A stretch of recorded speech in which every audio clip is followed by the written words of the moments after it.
नमस्कार दोस्तों, स्वागत है आपका आज के मुख्य समाचार में, जिसमें सबसे पहली और बड़ी खबर में आपको बताएंगे कि पाकिस्तान से आज़ादी मांग रहे हैं पीओके के लोग, बांग्लादेश की स्वतंत्रता का जश्न मनाकर दिया संदेश। दूसरी ब्रेकिंग न्यूज में जिक्र होगा कि सेना का बड़ा बयान, कहा चीन बॉर्डर पर हालात कंट्रोल में, पूर्वी कमान के कमांडर बोले शांति हो या युद्ध हम देश की रक्षा के लिए हमेशा तैयार। तीसरी ब्रेकिंग न्यूज में आपको बताएंगे कि जम्मू में तिब्बत के पीएम का बयान, बताया तवांग घटना चीन की सुनियोजित साजिश, भारत करारा जवाब देने में पूरी तरह सक्षम।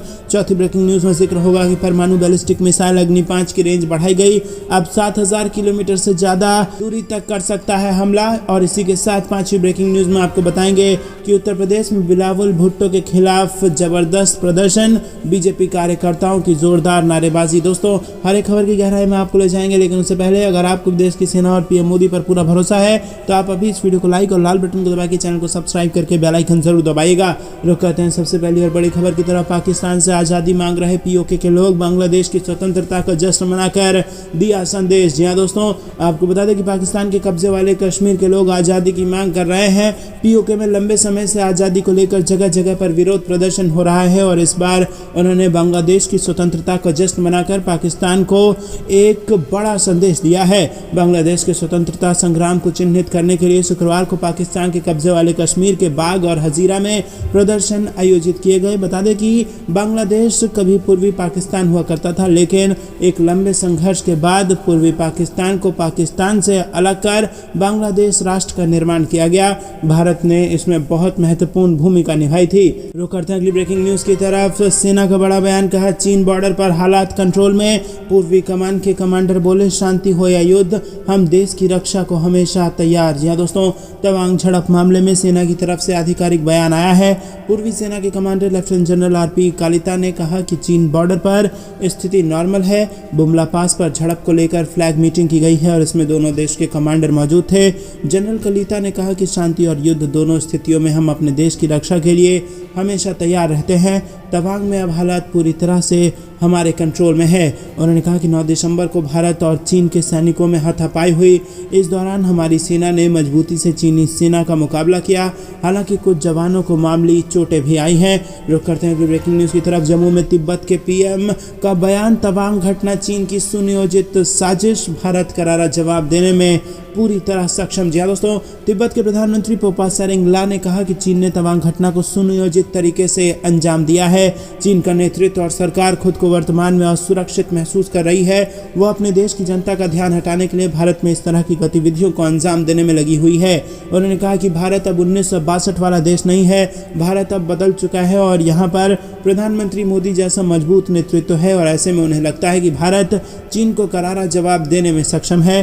उन्होंने कहा कि भारत को मजबूती के साथ अपनी स्थिति पर टिके रहने की जरूरत है, क्योंकि चीन कभी भी कमजोर देश का सम्मान नहीं करता है। रुक करते हैं ब्रेकिंग न्यूज़ की तरफ। परमाणु बैलिस्टिक मिसाइल अग्नि 5 की रेंज बढ़ाई गई, अब 7000 किलोमीटर से ज़्यादा दूरी तक कर सकता है हमला। जी हाँ दोस्तों, भारत अब अग्नि 5 मिसाइल के वजन में काफ़ी कमी आने से 7000 किलोमीटर से अधिक के लक्ष्य को भेदने में सक्षम होगा। रक्षा अधिकारियों ने बताया कि रक्षा अनुसंधान और विकास संगठन यानी कि DRDO स्टील सामग्री को मिश्रित सामग्री के साथ बदलकर मिसाइल के वजन को कम करने में सक्षम है। उन्होंने कहा कि मिसाइल प्रणाली में जो वजन कम किया गया है वो 20% से अधिक है और अगर सरकार चाहे तो परमाणु सक्षम रणनीतिक मिसाइल 7000 किलोमीटर से आगे जा सकती है। इससे पहले इस तरह के संशोधन ने वजन कम करने और सामरिक मिसाइलों की सीमा बढ़ाने में मदद की है। रुक करते हैं अगली ब्रेकिंग न्यूज़ की तरफ। बिलावल भुट्टो के खिलाफ लखनऊ में भी प्रदर्शन, बीजेपी कार्यकर्ताओं की जोरदार नारेबाजी। जी हाँ दोस्तों, पीएम मोदी पर पाकिस्तान के विदेश मंत्री बिलावल भुट्टो के आपत्तिजनक बयान को लेकर भारत में जमकर आक्रोश है और इसके खिलाफ शनिवार को बीजेपी का देशव्यापी प्रदर्शन जारी है। यूपी के लखनऊ में भी बीजेपी कार्यकर्ताओं ने विरोध जताया।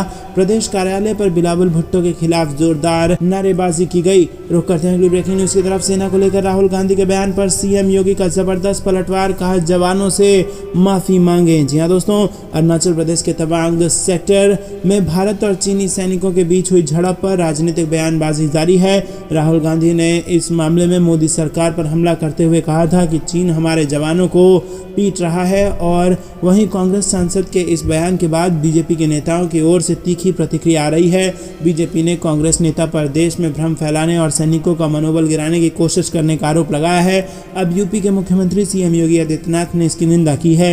उत्तर प्रदेश के मुख्यमंत्री योगी आदित्यनाथ ने कहा कि राहुल गांधी का बयान अत्यंत ही अमर्यादित है, बचकाना और राष्ट्र विरोधी तत्वों को प्रेरित करने वाला है, अंतर्राष्ट्रीय स्तर पर भारत और भारतीय सेना को अपमानित करने वाला है और हम उनके बयान की निंदा करते हैं। हम कांग्रेस और राहुल गांधी की सोच की निंदा करते हैं। उनसे ये मांग करते हैं कि वो देश की जनता और देश के बहादुर जवानों से माफी मांगे। दोस्तों रुक करते हैं अगली ब्रेकिंग न्यूज की तरफ। जमात के खिलाफ घाटी के कई जिलों में एक साथ कार्रवाई, SIA ने अनेक संपत्तियों को कर लिया जब्त। जी हाँ दोस्तों, प्रतिबंधित जमात इस्लामी पर और शिकंजा कसते हुए गांदरबल, कुपवाड़ा, बांदीपोरा और बारामूला सहित कश्मीर के कई हिस्सों में संस्था से जुड़ी संपत्तियों को राज्य जांच एजेंसी ने शनिवार को जब्त कर लिया है। संस्था के खिलाफ कई मामलों में जांच चल रही है। इससे पहले नवंबर के अंतिम सप्ताह में SIA ने कार्रवाई करते हुए अनंतनाग जिले में संस्था से जुड़ी 90 करोड़ की संपत्तियों को जब्त कर लिया था। इनमें कृषि भूमि,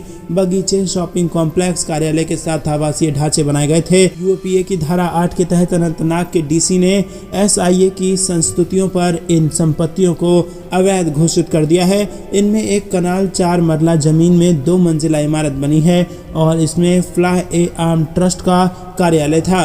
रुक करते हैं अगली ब्रेकिंग न्यूज की तरफ। बजट से पहले निर्मला सीतारमण का बड़ा बयान, नहीं बढ़ाया गया है टैक्स। जी हाँ दोस्तों, आपको बता दें GST परिषद की 48वीं बैठक खत्म हो गई है और इसके बाद इस बैठक में क्या क्या फैसले लिए गए हैं इसकी जानकारी दी गई। केंद्रीय वित्त मंत्री निर्मला सीतारमण ने इस बैठक को लेकर कहा कि GST काउंसिल की 48वीं बैठक में किसी भी वस्तु पर कोई टैक्स नहीं बढ़ाया गया है, कोई नया टैक्सेशन नहीं लाया गया है। जो कुछ भी किया गया है वो स्पष्टीकरण जारी करने के लिए किया गया है, जहां व्याख्याओं की अस्पष्टता बनी हुई है। GST काउंसिल की 48वीं बैठक में कई फैसले लिए गए हैं। राजस्व सचिव संजय मल्होत्रा ने GST परिषद की 48वीं बैठक खत्म होने के बाद लिए गए फैसले के बारे में जानकारी दी।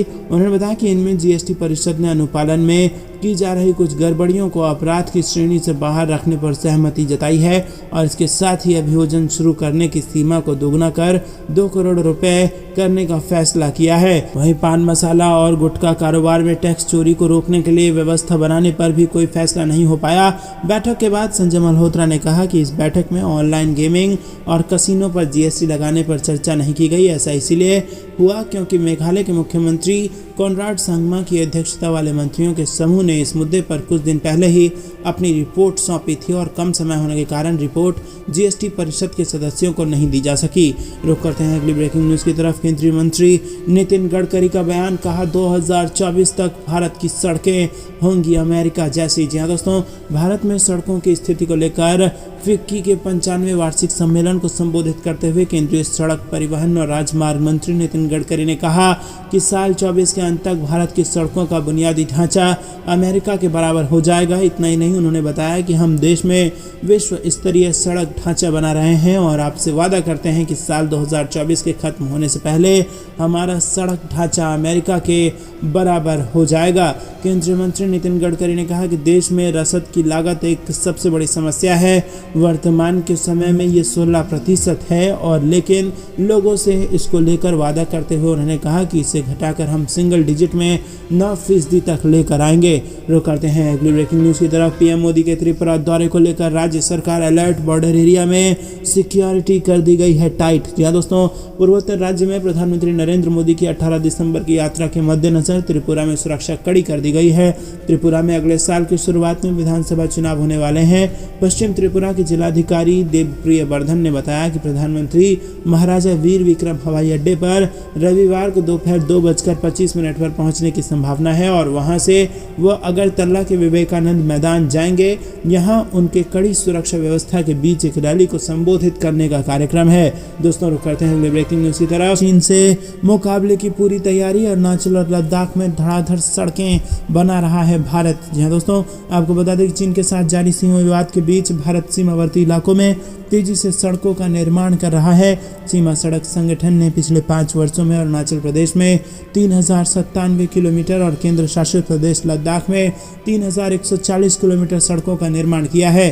भारत सरकार ने शुक्रवार को संसद में ये जानकारी दी है। रक्षा राज्य मंत्री अजय भट्ट ने लोकसभा को बताया कि रक्षा मंत्रालय ने सीमावर्ती क्षेत्रों में सड़कों के निर्माण का काम बीआरओ को सौंप दिया है। सड़कों के निर्माण को लेकर सेना द्वारा 5 साल की लंबी अवधि के रोल ओवर वर्क्स योजना के आधार पर प्राथमिकता तय की गई है। अपने लिखित जवाब में उन्होंने देश भर में बनी सड़कों की लंबाई का डेटा भी साझा किया है और इसके मुताबिक पिछले 5 सालों में 10 राज्यों और 3 केंद्र शासित प्रदेशों में 13,525.417 किलोमीटर में फैली कुल 257 सड़कों का निर्माण किया गया है। रुक करते हैं अगली ब्रेकिंग न्यूज की तरफ। पाकिस्तान के विदेश मंत्री के खिलाफ दून में भाजपा का प्रदर्शन, मंत्री विधायक भी हुए इसमें शामिल। जी हाँ दोस्तों, पाकिस्तान के विदेश मंत्री बिलावल भुट्टो के विवादास्पद बयान को लेकर बीजेपी ने घंटा घर पर जोरदार प्रदर्शन किया और इस दौरान बिलावल भुट्टो का पुतला दहन किया गया। दोस्तों रुक करते हैं अगली ब्रेकिंग न्यूज की तरफ। सुपर पावर बनेंगे पर किसी की जमीन नहीं कब्जाएंगे, राजनाथ सिंह का चीन को कड़ा संदेश। यहाँ दोस्तों,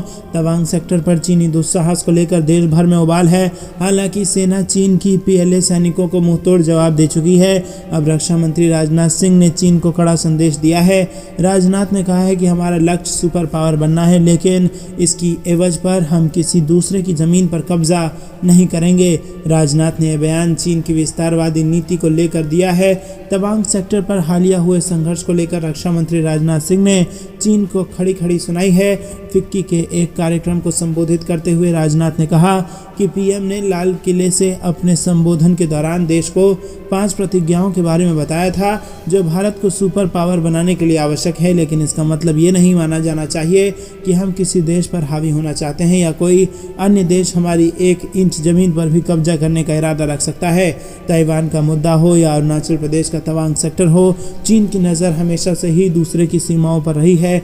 दुनिया जानती है कि दूसरे देश की सीमाओं पर अवैध कब्जा और आड़े टेढ़े तरीके से किसी भी हालत में जमीन हथियाना चीन की पुरानी पॉलिसी का हिस्सा रही है। इस बार अरुणाचल प्रदेश के तवांग सेक्टर पर चीन को ये हिमाकत भारी पड़ सकती है। 9 दिसंबर को चीनी सैनिकों की घुसपैठ का भारतीय जवानों ने मुंहतोड़ जवाब दिया।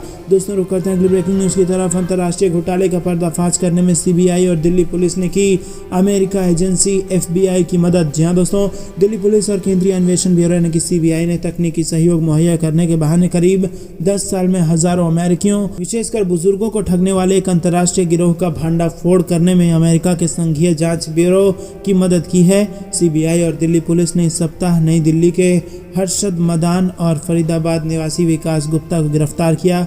नई दिल्ली निवासी तीसरा आरोपी गगन लांबा अभी फरार है। रुक करते हैं अगली ब्रेकिंग न्यूज की तरफ। चीन में संक्रमण मचाएगा भारी तबाही, 1/3 आबादी होगी संक्रमित, 10 लाख से ज्यादा की मौत का है अनुमान। जी हाँ दोस्तों, आपको बता दें कि कोरोना पॉलिसी के नाम पर अपने लोगों पर बेतहाशा जुल्म करने वाली शी जिनपिंग सरकार के लिए अगला साल मुश्किल भरा होने वाला है। अमेरिकी रिसर्च में दावा किया गया है कि साल 2023 में चीन में कोरोना महामारी की तबाही आने वाली है और ऐसा अनुमान है कि चीन में कोरोना के मामले अगले साल अप्रैल महीने तक चरम पर होंगे। मौत का आंकड़ा 10 लाख से भी पार होगा और उस वक्त चीन की करीब 1/3 आबादी कोरोना से संक्रमित होगी। दरअसल अमेरिका स्थित institute of health matrix and evaluation के नए अनुमानों के अनुसार चीन के कड़े कोविड-19 प्रतिबंधों के परिणाम स्वरूप 2023 तक मामलों का विस्फोट हो सकता है और 10 लाख से अधिक मौतें हो सकती हैं। दोस्तों रुक करते हैं अगली ब्रेकिंग न्यूज की तरफ। किरण रिजिजू ने तवांग पहुंचकर जवानों से की मुलाकात, कहा यांगसे क्षेत्र पूरी तरह सुरक्षित। जी हाँ दोस्तों, केंद्रीय मंत्री रिजिजू ने वहां की तस्वीर भी ट्वीट की है और कहा है कि हमारी भारतीय सेना पूरी तरह से हर मोर्चे के लिए तैयार है। केंद्रीय मंत्री किरण रिजिजू ने ट्वीट कर बताया कि भारतीय सेना के बहादुर जवानों की पर्याप्त तैनाती के कारण अरुणाचल प्रदेश के तवांग में यांगसे क्षेत्र पूरी तरह से सुरक्षित है। तवांग झड़प के बाद पहली बार किसी केंद्रीय मंत्री का दौरा हुआ है। इस तस्वीर में उन लोगों को भी जवाब मिल गया है कि यांगसे में सब कुछ सामान्य है और भारतीय सेना ने चीनी सैनिकों को पीछे की ओर ढकेल दिया है। जो आशंकाएं और सवाल लोग सियासी तौर पर उठाते रहते हैं कि चीनी सैनिक भीतर घुस आए हैं, भारतीय सेना को पीछे हटाना पड़ा है, ये सारी चीज़ें बिल्कुल व्यर्थ हैं। किरण रिजिजू अरुणाचल प्रदेश से ही सांसद भी हैं और यहाँ पर पूरे इलाके में वो पहले भी जाते रहते हैं और लोगों से मुलाकात करते हैं। रुक करते हैं अगली ब्रेकिंग न्यूज़ की तरफ। राजस्थान, हिमाचल समेत कई राज्यों में 3 दिन शीतलहर का अलर्ट।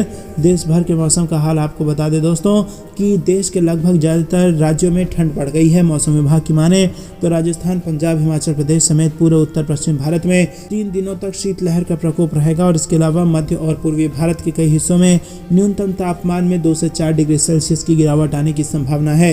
गुजरात में अगले 2 दिनों तक तापमान में कोई खास बदलाव देखने को नहीं मिलेगा और इसके बाद न्यूनतम तापमान में 2 से 3 डिग्री की गिरावट देखने को मिल सकती है। मौसम विभाग की माने तो दिल्ली में 17 दिसंबर को न्यूनतम तापमान 5 डिग्री और अधिकतम तापमान 24 डिग्री दर्ज किया जा सकता है। इसके अलावा दिल्ली में कुहासा भी रहेगा और प्रदूषण की बात करें तो दिल्ली की हवा में सुधार देखा गया है।